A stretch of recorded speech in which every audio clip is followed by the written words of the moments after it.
Hey, it's me, Riker. Today we're going to have a look at my floor 116 clear of the Temporal Rift. As you can see here, I'm giving my best relics to my Ainz team, and I'm giving my level 8 relics to my second team, my Grezhul team.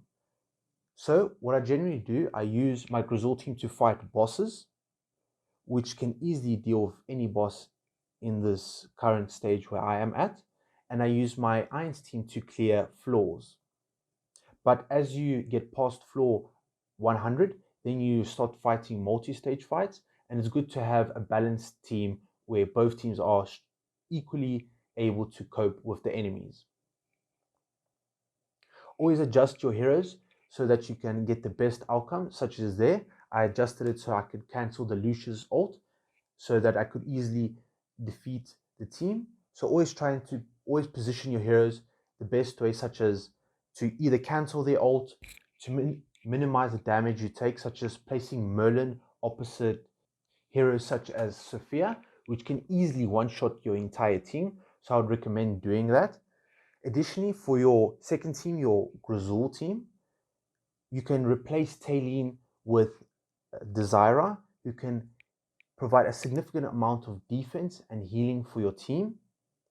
As I'm using Talene, as she provides a significant amount of damage and healing all in one package. But it's up to you. Whoever you have the highest ascended and the most invested in, that's the hero that you should use for this event. As both of them are supports, both of them will do equally well in this event. I'm planning to replace my Rowan with Leonardo da Vinci, as I've heard that he does an extreme amount of damage, and in some cases he does even more damage than Ainz.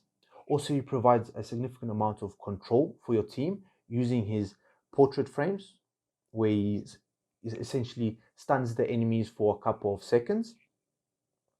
And there are outer tree or temporal beacon buffs, where they specifically buff your dimensional heroes. And Rowan is not a dimensional hero. He's part of the Mauler and Lightbearer branch, and I don't want to invest in that branch, as I'm using mostly dimensionals, celestials, and Graveborn. So I'm planning to remove Rowan and add Leonardo da Vinci and start upgrading the dimensional tree. As I think that Merlin is able to heal my my allies easily by himself. Also, as you can see, I'm using twins. You can easily replace that hero with Talene, if, for example, you're using Desira, or you can use Leonardo da Vinci as well. He's extremely good and he's very potent in this specific event.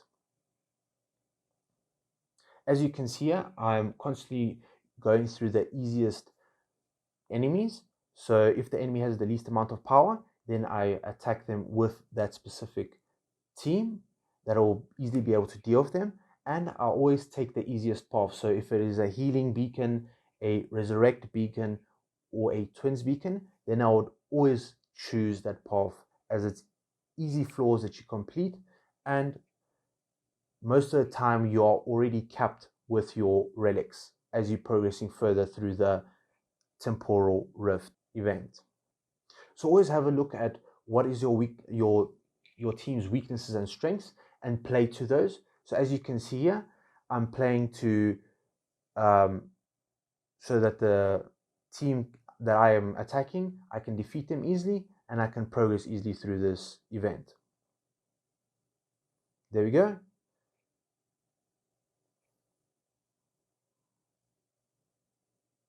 Also, as you reach past floor 100, some of the teams do not have multi-stage battles, so you just have to be careful and see the enemy's power and determine if some of them only have a single battle, but they are extremely difficult enemies.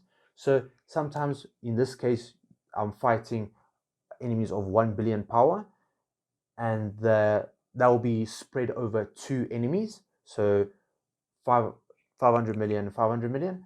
But in this case, this enemy will have 800 million, but it will be a single fight that you'll have to deal with. So it might be a bit more challenging if your heroes are not properly equipped with the proper relics, and your branches are not properly upgraded. The branches that I'm currently using are tanks, mages, and supports, and that's the only trees that I've upgraded so far currently in this event.